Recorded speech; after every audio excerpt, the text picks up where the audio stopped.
Okay. All right. So I'm going to call the meeting to order. And the first item on the agenda is introductions. And I think we should go around and introduce ourselves to Allison. And I'll start. I'm Ethel Manzares and I'm chair. And I'm a community member. And I've been on the advisory committee for probably too many years, but a number of years. Deb? Well, I'm Deborah Hulkran, and I did just introduce my background to Allison, but I'm a community member for anybody else who might not know who I am. Okay, and Laura? I'm Laura Wright, and I was a services user for many years, and I wholly support Ethel being on the committee even longer. Lisa? Hi, I'm Lisa Gerard. I work for Fever as our family systems manager for the Eastern region and help represent family and youth voice for the Mansfield area. Great. And Trooper? Sorry about that. Trooper Fillion here. I am on the Juvenile Review Board. I'm a Mansfield resident trooper. I have an administrative position. So I work in the schools. I handle things with the juveniles and anything that happens in the school if I'm available. So I'll be the first one that they go to so the kids see me every time. And I'm also a DARE officer. So I just started teaching DARE in the middle school. I'm on lesson 4 on Friday. So good. It's great. Robin? Hi, I'm Robin Kramer. I'm a youth service social worker over at Youth Services. I do mostly the mentoring programs and I go to Mansfield Middle School on Thursdays. Great. And Joycelyn? Hello, I'm Jocelyn Santiago. I am the Early Childhood Services Coordinator for Youth Services. This is my first Youth Service Advisory Board meeting, so I'm excited to be here and check out all that's going on. Good. Well, welcome everybody. Okay, moving. Oh, I'm sorry, Allison. Who else? Sorry about that. Hello, everyone. Allison Maynard, the new Director of Human Services for the town. Well, welcome, everybody. All right, moving on to the approval of minutes. I need a motion. I mean, first of all, has everybody seen the minutes and are there any additions or corrections or deletions to the minutes? I can make a motion to approve the minutes. Okay, can I have a second? I'll second it. Okay. All those in favor of accepting the minutes as presented? Aye. Anybody opposed? I'll abstain. I wasn't there. Oh, yeah, I have to abstain too because I wasn't there also. Okay, so moving on. I guess you're first up, Allison, Human Services. Hi, everyone.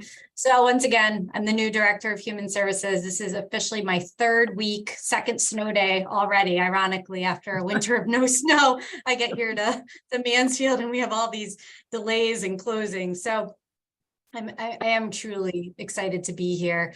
I come from about 6 years of municipal experience working in the communities of Summers and Vernon. And prior to that, I was a clinician in Springfield at a clinic. And before that, I was an executive director of a pretty large nonprofit in the Springfield, well, in Springfield, I was gonna say Springfield area, but we are based in the heart of Springfield. So I'm thrilled to be here. Youth Services is my passion. Katie and I know each other from my work in summer. So like I was saying before the meeting started, there's a lot of things that are kind of seamless about moving into this position, but also a lot to learn about Mansfield. On my first day, I got to drive around with DPW and I said, you could tell me I was in Idaho right now. And I believe you. I mean, it's a whole nother world. I live in we can Summers. take your car. That's fine. We'll just leave mine. But I don't know the Mansfield area and I don't know the people, but I'm getting to know them. So I have had meetings with both of the superintendents. I met with all the Region 19 social workers and the superintendent yesterday. So I'm starting to make those connections. Yeah. Excuse me, Allison. Trooper, could you mute? People were. Okay, sorry about that, Allison. Oh, no worries.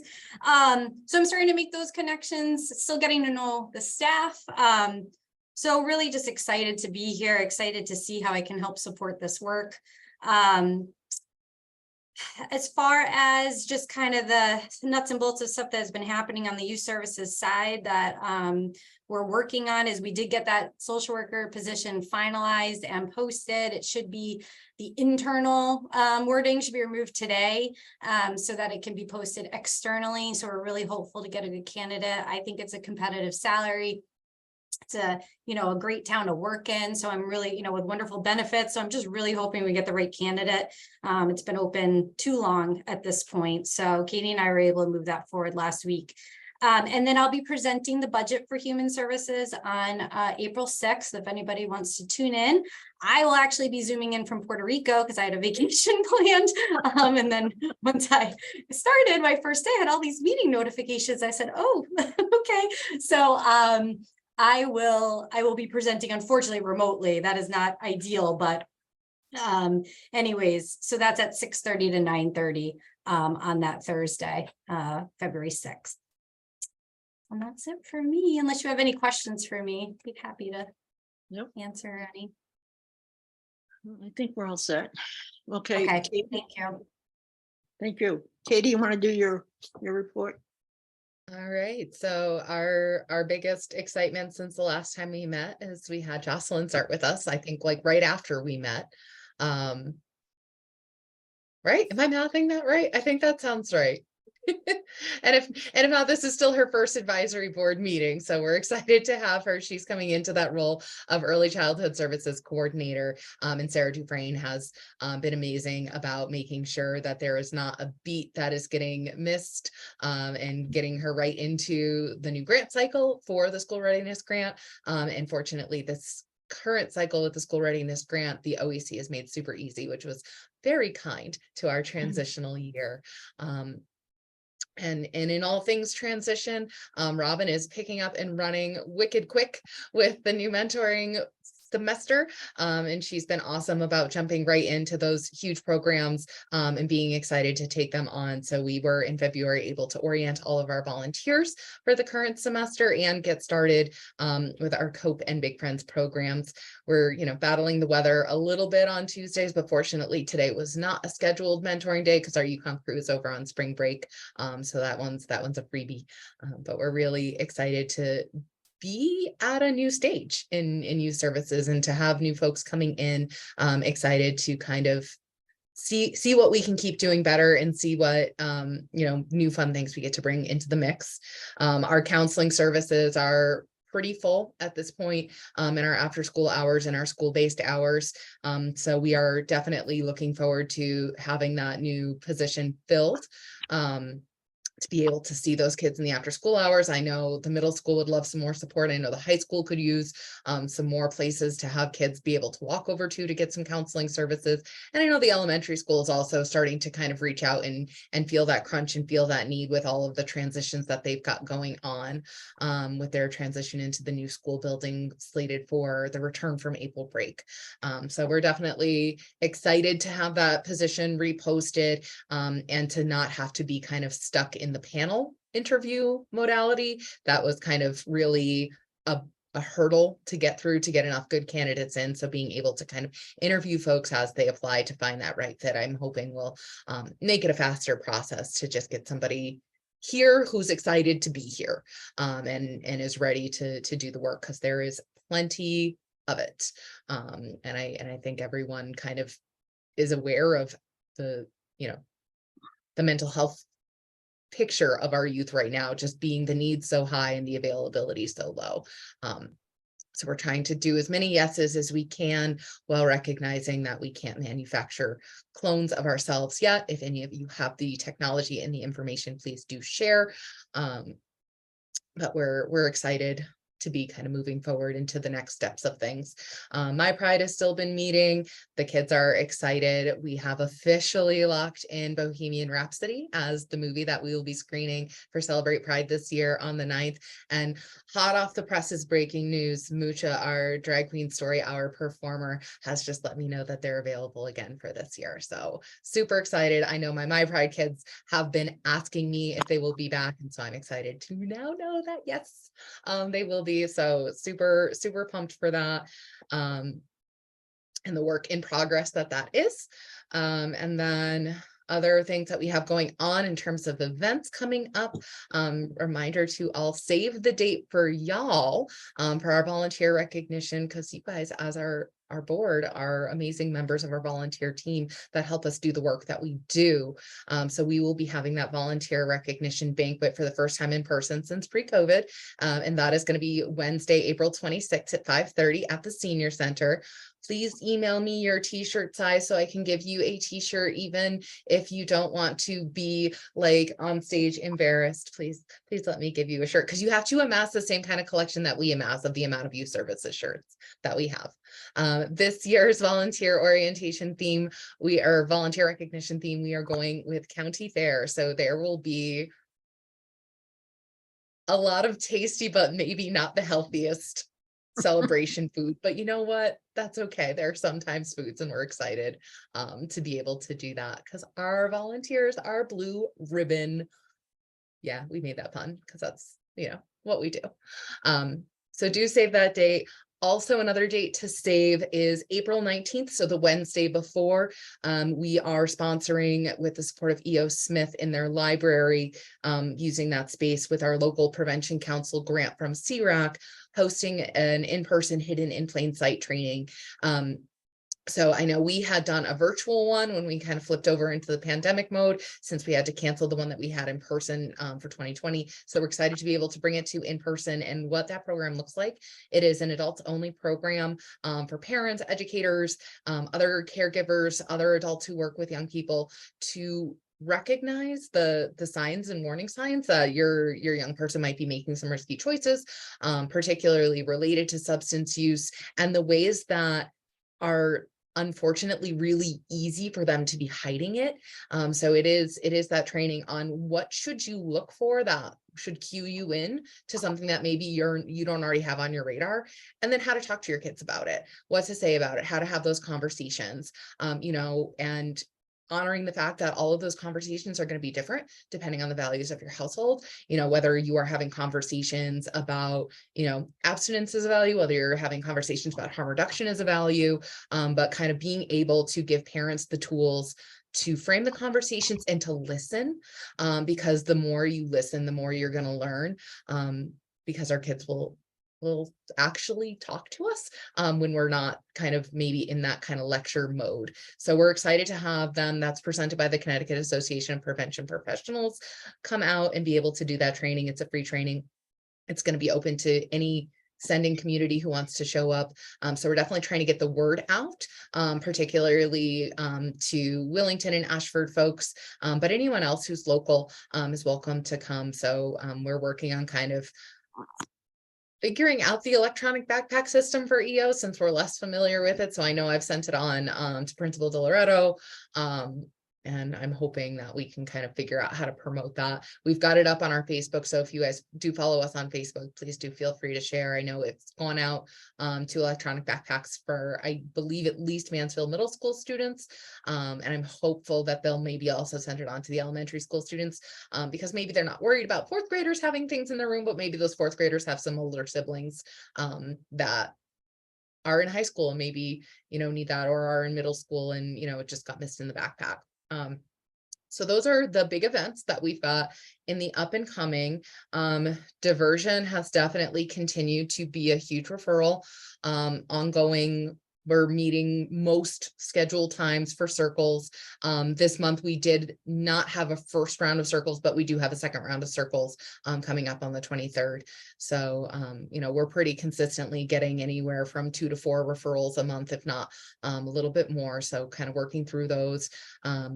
The two that we have coming up are Mansfield referrals. So Kelly McKenney, who has been our primary case manager and circle runner for the town of Mansfield side of the WAM-RDT, has definitely been busy with those families and kind of keeping them on track for their diversions and going from there.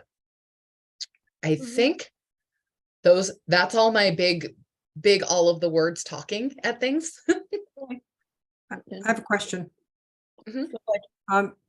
Now, is it youth services that's involved in the Earth Day activity? in April? So the Earth Day activity is currently being mostly programmed by the community center Okay. because it's a little bit smaller of an event this year. But I know they were kind of organizing that along with the Family Fun Center. And I know I had sent you that email to say like, hey, if you're interested, let me get you connected to folks. Okay, good. Yeah, yeah, we are interested. We brought plants that children could repot last year, and we had an activity of kids potting up plants. The We is the garden club in town, and that seemed to be really, assuming the weather is good, a good activity for little kids. We'd be happy to For do sure. that if they're going to do an outdoor thing. Okay. And I will reach out to Kim if you haven't already heard from either Kim or Jen, and get Not you yet. guys just introduced on an email so that they can connect with you because they're the ones who are doing that primary planning and organization for this Okay. year. Lisa, you have a question? I do have a question for Katie. Excuse me. What is I don't know how to word the question. I've had a couple of folks in the community reach out to me or get referred, just having questions that there's going to be a referral made to WHAM RDT, but the families are hesitant because they don't understand the process. So is Mhm. there anything like formal that happens when a family gets and they talk with a caseworker, or something that kind of help families navigate that piece of it? Because one of them did get a referral but still didn't understand after talking. They weren't comfortable saying that to the intake worker for WHAM RDT. Mhm. So the way that we've been processing referrals is we are either getting them from the school administrators or we're getting them from the resident state trooper's office. Once we get the referral, I'm serving as the role of the coordinator, I'm reaching out to the families. I am doing my best on the phone to explain it to them, like what the process is, that they're going to be doing an intake with an individual caseworker before they meet for the circle, that at the intake, they can share any concerns that they have with that case manager. That's going to be their case manager for that 6-month kind of period, and any referrals that they already know that they want, they can put those into place before they even go to circle.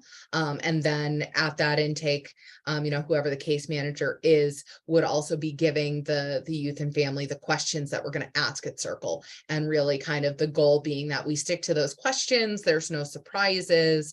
The kids have time to prepare their thoughts and be really thoughtful about what they want to share with the circle when they're doing that reflection. And so those circles really be focusing on, I think it's like 8 questions that the circle team members are asking of the young person. And then, at that circle, that's where they're establishing their diversion contracts, and that the diversions are really designed to be youth led in terms of what they think is going to make the situation the most right as they can, but also recognizing that they might have some needs and supports to be able to do that.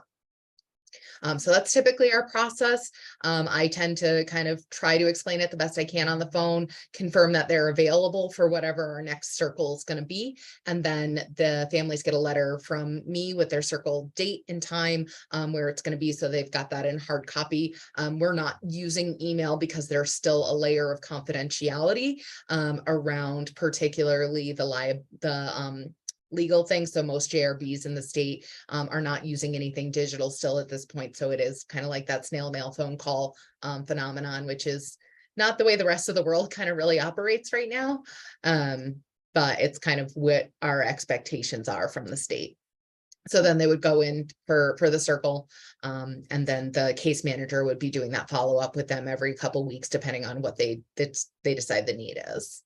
Okay, I mean, that's what you said is how I explained it to them, just as being on as part of the RDT, but it was just interesting feedback of, even though it was explained, they still they didn't understand. So I was like, let me just ask and make sure I didn't miss something when I was talking to them, and I didn't. So it just may be maybe like I don't know, there might be other factors at play.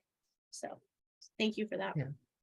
Yeah. And I do, when I am talking to families the first time, really explain to them that we're a restorative justice based circle, and that it really is designed to help our young people from a neurologically developmental appropriate stance of learn something, and rather than just be connected to punishment and that further connection to the juvenile justice system. I know one of my goals that I do have in the coming weeks is to be able to add some information about it to the website, because I haven't had the chance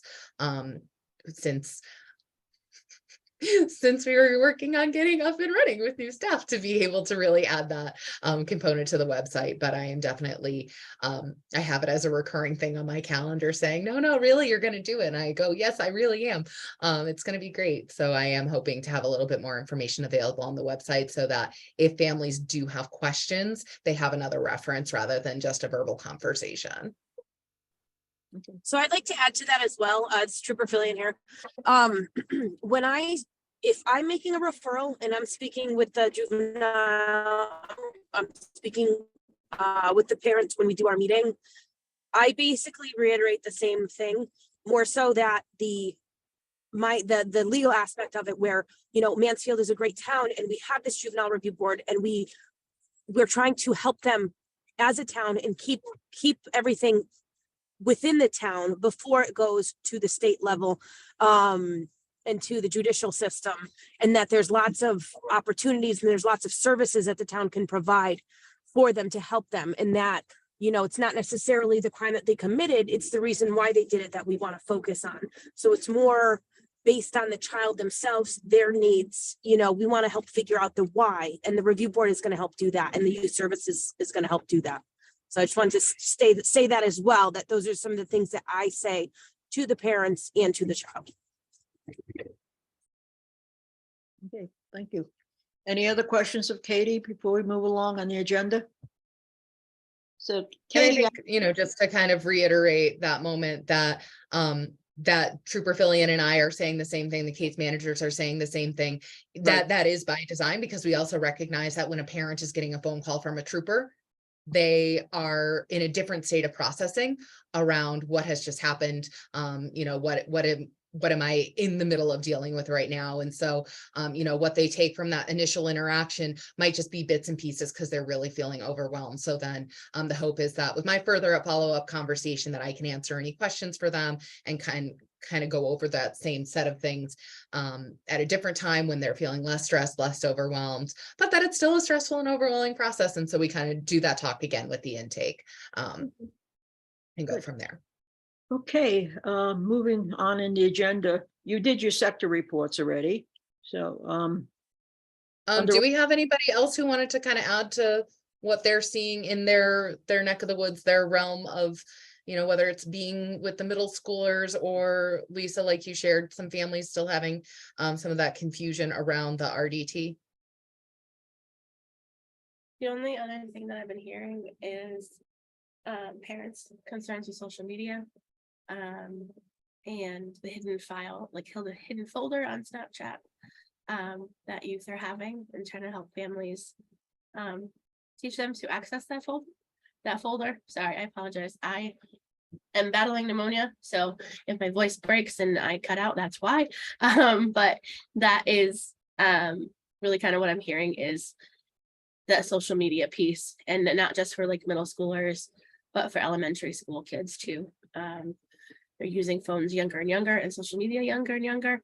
So that's been a pretty consistent common theme across Mansfield, is social media, what to look for, what apps are safe, what apps are not safe, and questions about either one of the troopers doing a presentation on online on safety in person. They're asking for specifically in person trainings. They're tired of Zoom, about social media and like the risks and what they can look for. So kind of a hidden in plain sight, but for social media. So I want to follow up with that. We have something for that. We have a presentation for that.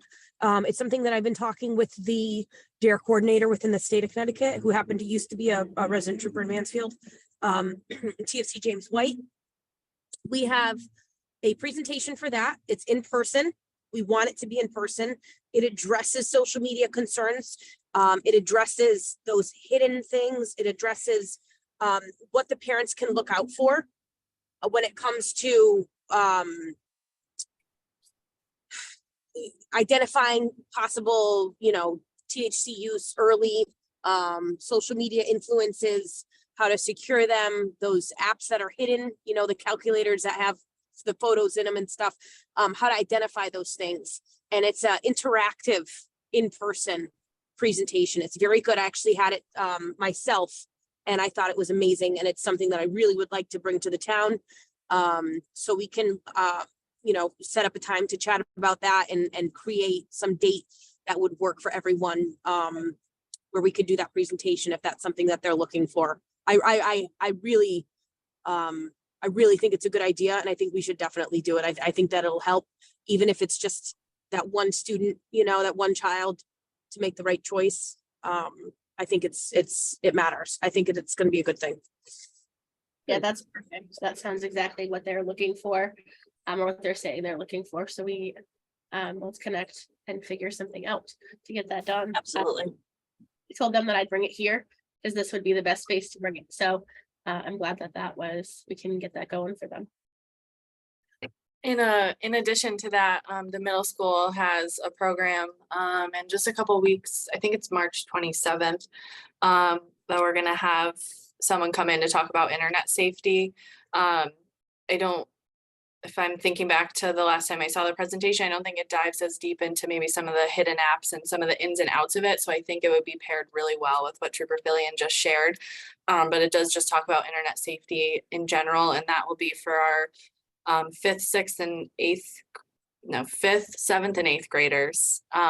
We'll be getting that in particular. And there's a family night that will happen in person that night for our middle school families as well. So I know that doesn't hit all of our families in town, but it'll be nice to have that in conjunction. Like the kids will get it during the day and then the families at night.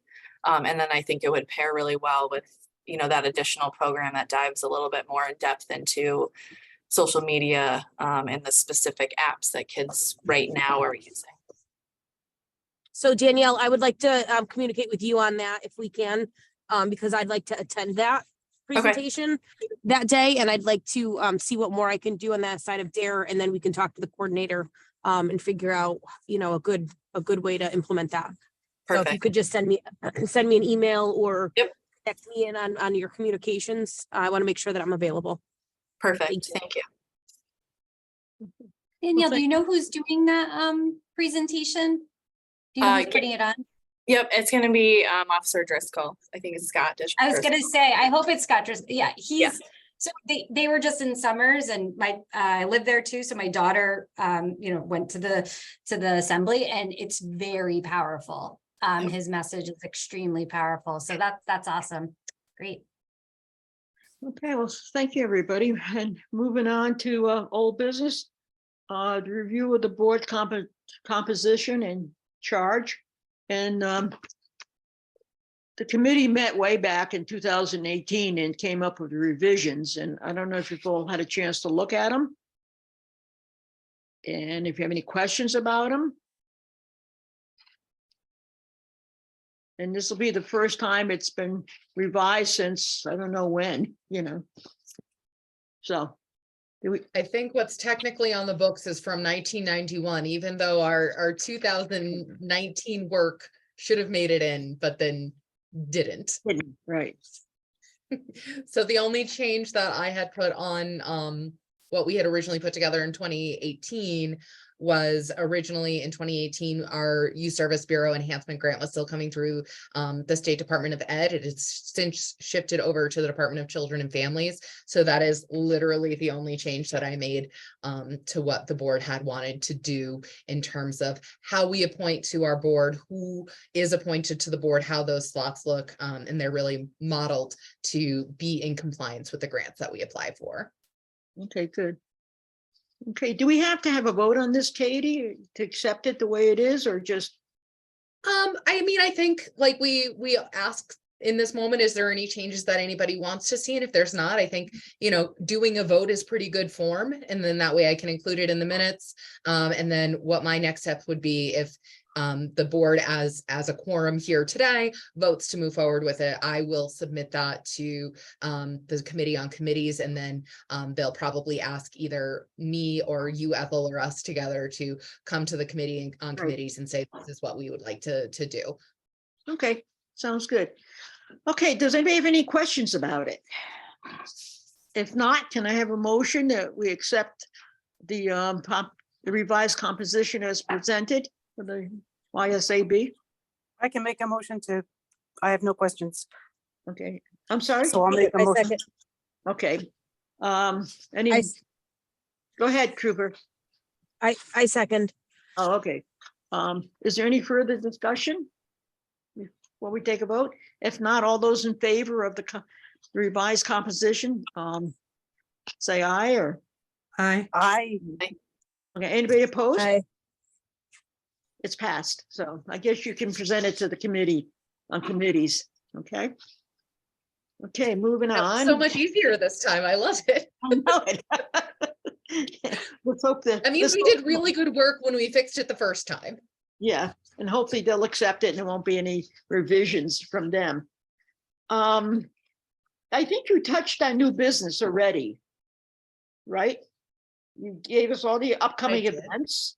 I got and- really excited. Yeah, which is good. And we have, the next meeting is what, April 11th? So that moment of new business is a question to the group, recognizing that it is scheduled during the April vacation week, if we still wish to meet, or if that poses scheduling problems for people. Not for me, but, Nope, not for me. Not for me. okay, In person or virtual? okay. Well, great then. Is there anything else anyone wants to present to the board? I think Lisa had just asked if it was in Okay. person or virtual. We are currently meeting virtually. There are other options. I think the way that it is laid out by the state at this point is that it's up to the chair, how folks would like to meet, and the chair taking the input of the group to make that decision. Does what are people's wishes, Deb? Oh, well, I'd be happy to do in person, but Zoom does offer almost a better guarantee of a quorum. Yeah, exactly. Something to think about. Unless we did like sort of a hybrid, you do it in person plus remotely, plus for Zoom. Is I that agree with that. complicated?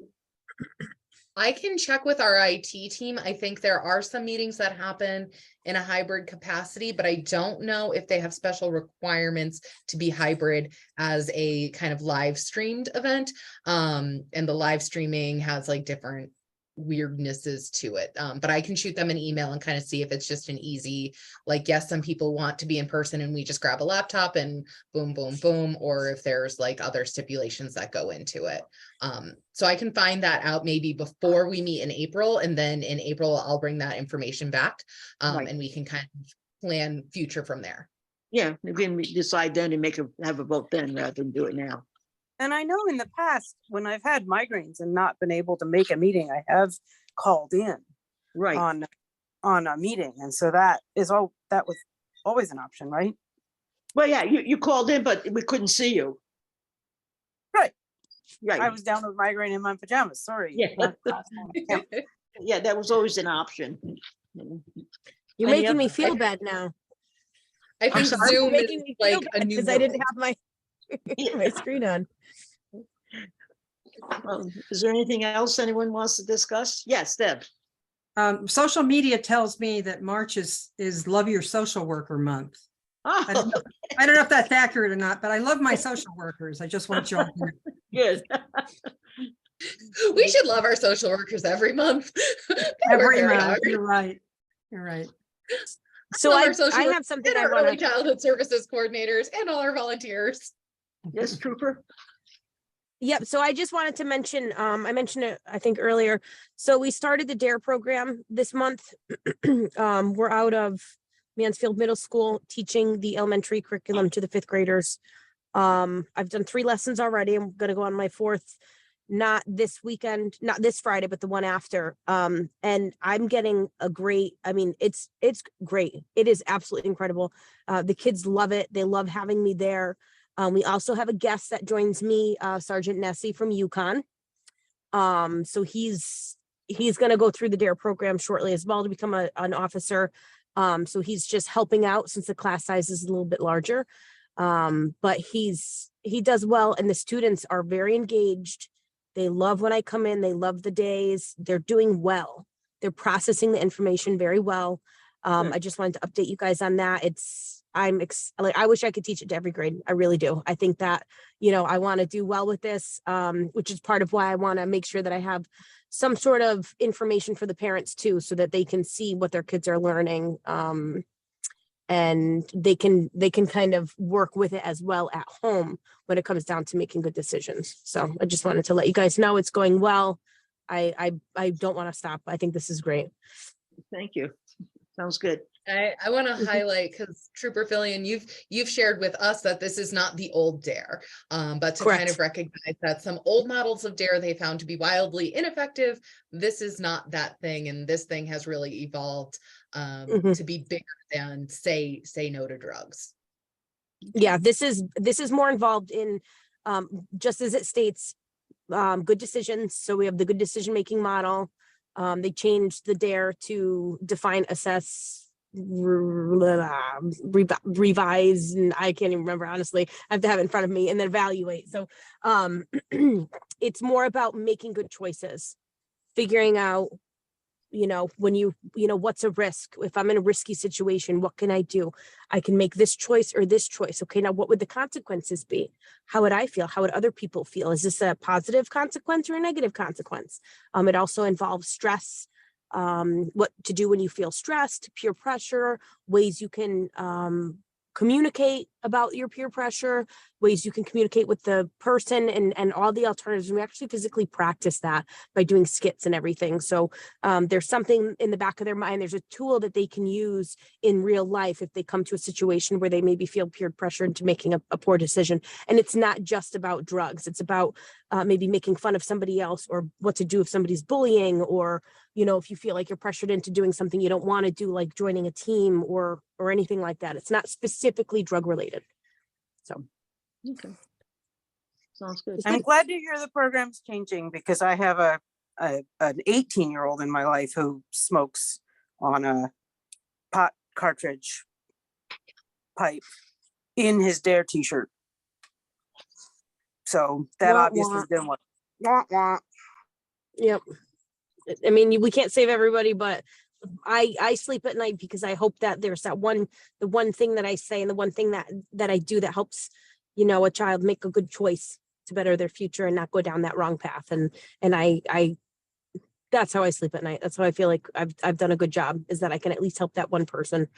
And I've noticed too, a lot of these kids don't even know what DARE is. They've never heard of it before. And then not having it in the town for the past couple of years or more because of COVID and everything else, we're seeing, and the way things are changing with THC and vapes and stuff, and how available it is now. It's a huge thing with the high school and even the middle school. So I hope that within the next few years, we'll see a change in that, and that we can kind of fight that, the THC and the vapes and everything, the nicotine. Okay. So. That's good. Anybody have anything else? If not, I'll entertain a motion for adjournment.